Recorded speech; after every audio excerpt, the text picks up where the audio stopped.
Thank you to all of you for giving the time to attend this afternoon.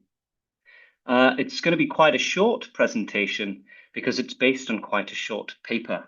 And it's based on a perspective paper that we published late last year in AGU Perspectives of Earth and Space Scientists. And that perspective paper is about connecting global water agendas from wicked problematization to opportunities for action. So water has been underrepresented in global agendas, but it's increasingly hard to ignore. And that's because of things like climate change impacts on our hydrological cycle, leading to increased frequency and magnitude of hydrological events like floods and droughts. And it's because of increased pollution events and declining biodiversity in freshwater ecosystems. And these are very real challenges, and they've been reported on a lot in media, and it's raised public awareness of the water challenges around the world. But this awareness is primarily centered around a negative discourse around water. And actually, whilst we see attention on water increasing, action towards delivering global water security is relatively limited. So whilst problematization is useful to raise the profile of water challenges, it's not necessarily the best way to foster action towards achieving global water security. Another way to do so is to encourage and incentivize action by highlighting the opportunities that realizing or working towards water security can realize. And that's what we aimed to do in this perspective. So what we're trying to do is to highlight opportunities of connecting hydrological global agendas, but also global agendas of different contexts and different contents, to highlight the synergies between these different agendas and how water can work as a connector between them. And to make these opportunities more actionable, we've organized them around existing hydrological agendas of the United Nations, including UNESCO, and of the International Association of Hydrological Science. So we're covering top-down and bottom-up agendas there. Okay. So like I said, water is primarily represented in the public discourse as a challenge, and it does represent very real challenges. We see things in the media increasingly like water disputes, transboundary water disputes between Mexico and the US in this case. Things like pollution events, they're becoming increasingly common and they're increasingly reported upon. For example, in the UK, we increasingly hear in the news about combined sewage overflows, CSOs, people getting sick from swimming in rivers, things like this. And obviously, globally, the impacts of water quality are enormous for human and ecosystem health. We're also seeing major declines in freshwater biodiversity, and up to a quarter of freshwater animals are threatened with extinction. And of course, we see things like increasing droughts and increasing floods. And people have studied how water is reported on in public discourse and in decision-making and policy briefs and whatnot.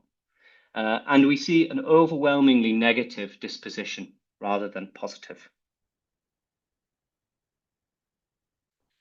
What gets less attention, however, is the potential of water to connect global agendas and to catalyze transformative change. And this potential really stems from the properties of water and the fact that water underpins many of our human and environmental systems and connects them all, whether we realize it or not. And we see this conceptualized in scientific conceptualizations, things like the water, energy, food nexus, and some of the planetary boundary concepts. But water also underpins many other global agendas that don't strictly or directly focus on hydrology. For example, the sustainable development goals are underpinned by water. And whilst there is a sustainable development goal for water itself, SDG 6, we know that delivering those goals requires also delivering on global water security. Similarly, for climate change, water has really been underrepresented in climate change discourses historically. But we're starting to see that change. And in things like IPCC reports, we're seeing many more mentions of water, mostly relating to hazards and adaptation. And then also things like global health agendas. We know that water is central to public health and to human health, and that the lack of clean water can lead to many diseases and health issues. So whilst we want to connect hydrological agendas and water agendas, we also think water is a suitable connector of these global agendas that don't strictly deal with water itself. And by doing so, we're able to highlight synergies between these agendas and how addressing and making actions towards global water security can also realize co-benefits or win-wins for these other global agendas. Okay, so to ground this a little bit to reality and to build on a lot of the thinking and a lot of the work that's been done by many other people, we've chosen to deconstruct some of the global water agendas and to organize our ideas around those. So we've looked at agendas of the United Nations, the Water Decade for Action, the IHP, which Bastian mentioned, which is in its 9th phase, and the International Association of Hydrological Science, their recent decade Science for Water Solutions. And you can see that these programs are running somewhat concurrently. So what we've done is we've looked at the priorities of these agendas, which you can see here, and we've looked at how they connect. And as you can see in the chord diagram, there's much overlap in these global water agendas. And actually, they tend to represent similar ideas and priorities overall. So our idea here is to pull out the main points in these global hydrological agendas and to reimagine them from problems to opportunities.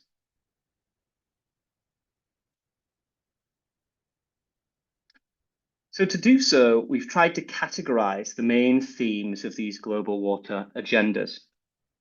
And you can see that the 3 categories we've come up with are well represented across all the 3 agendas.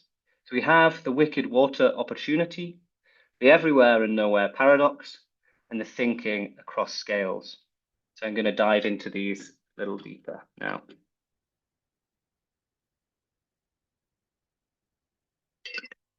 First of all, the wicked water opportunity.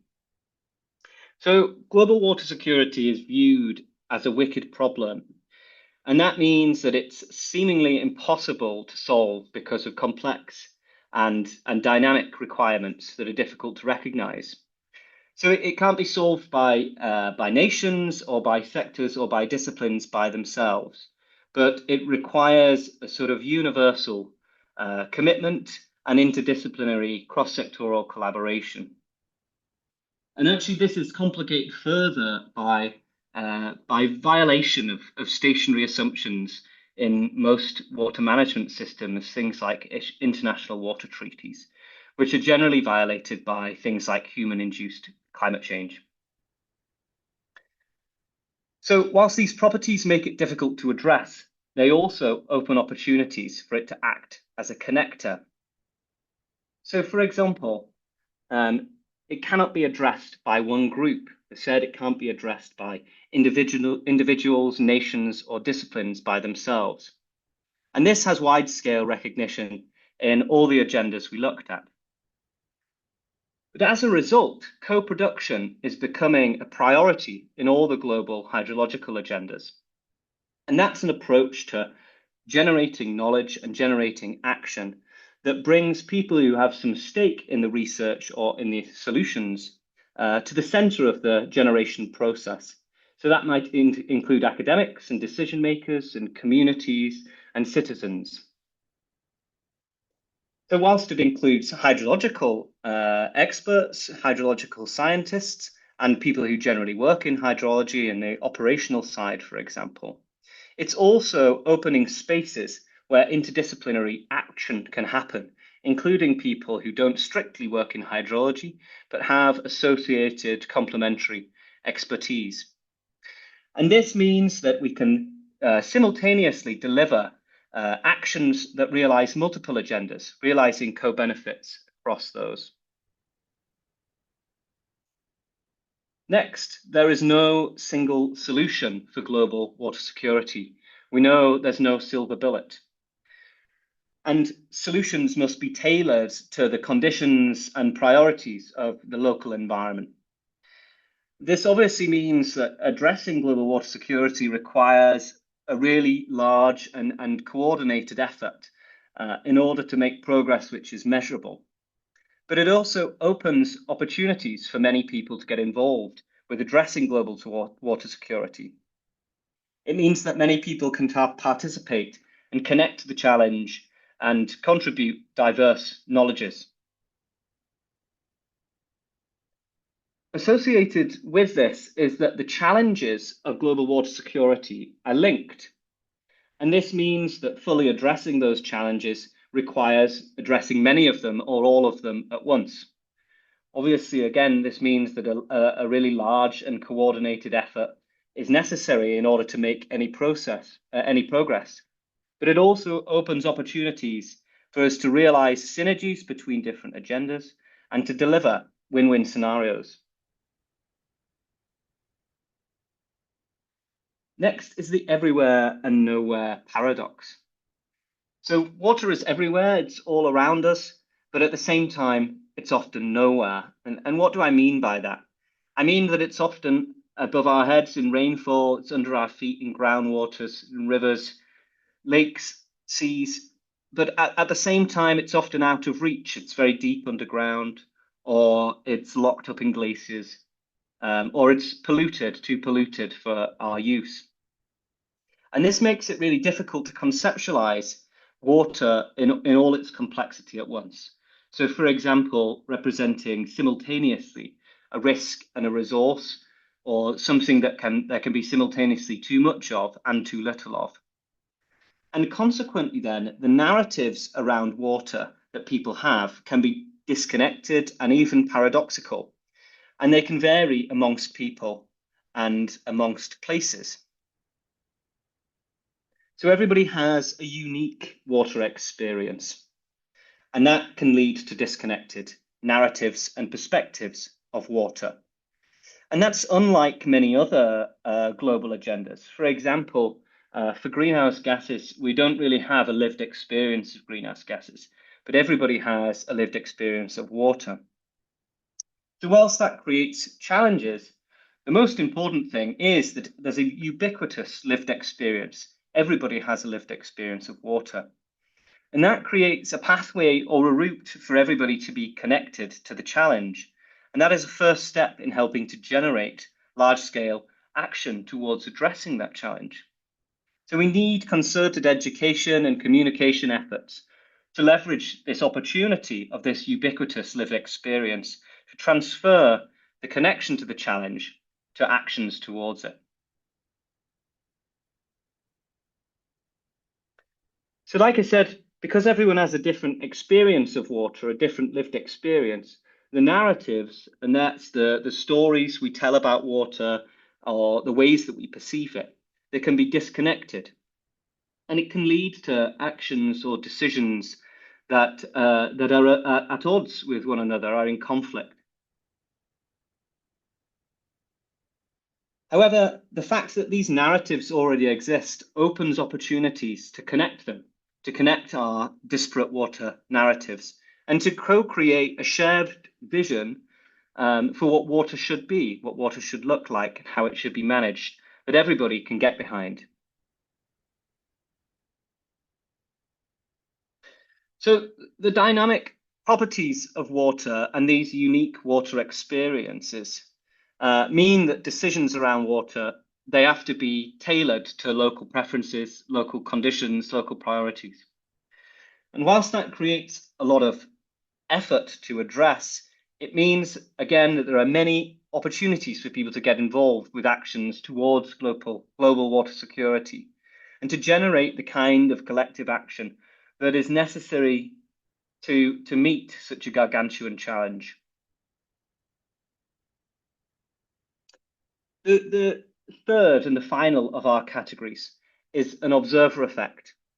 So water can suffer a kind of observer effect because it changes depending on how we look at it, what scale we examine it at. So at events like the Conference of the Parties or the UN Water event a couple of years ago, and water is typically examined on an international scale or a national scale.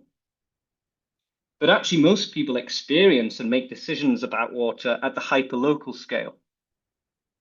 Furthermore, we experience water on very different time scales. So, for example, floods are usually short-lived, whilst droughts can onset over years, and groundwater can be depleted or slowly depleted over decades or even centuries. So these properties of water mean that it can often result in conflicts over policies and actions that are hard to reconcile. Policies and actions that don't connect. For example, a policy designed at the city level might be at odds with one instigated nationally or internationally. And this really creates challenges in the implementation of policies and actions. But it also serves to highlight the places and the times where these things clash and where these things are in conflict. And that's really important step in identifying and addressing sort of unintended consequences and inequalities and inequities. So we've discussed the spatiotemporal heterogeneous properties of water. It differs in time and space, and this makes it very difficult to design policies and actions that can be applied anywhere that are ubiquitously effective. But it also serves to force a long-termism perspective to look further into the future and to consider that, for example, the impact of our actions and of our policies on the long-term success of human societies. And that's something that is pretty unusual in decision-making nowadays. So because of these heterogeneous properties of water, then policies and actions and processes even exhibit very strong context dependencies.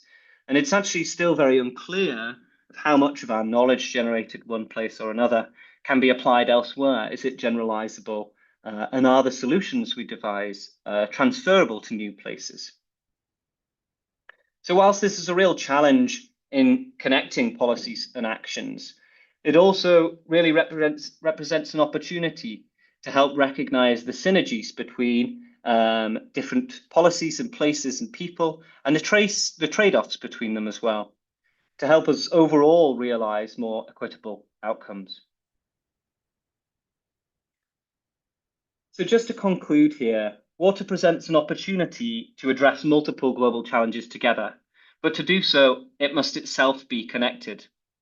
The fact that addressing water security requires so many different people, so many different groups of people, is a strength because it bolsters our collective connection to this grand challenge, and it creates a mixing pot of innovation, brings science closer to action, for example, in our co-production teams. The properties of water that make connecting science and action challenging also give water potential to catalyze transformative change. So as we said, the dynamic nature and the transient properties of water make it really difficult to comprehend it completely simultaneously. But they also make it really visible and really experiential. And as a result of that, it means everybody has a connection to water and to the global water security challenge. And this means that we can use this to foster the necessary collective action that we need to address water security. So addressing water security forces us thinking from short to long terms. It forces a consideration of complex and uncertain processes and centering on the equity of decisions and outcomes. And I see global water security as a kind of Russian doll of challenges and opportunities, nested scales, one inside the other. And connecting between and across these scales is a real challenge for science and for governance and for policies.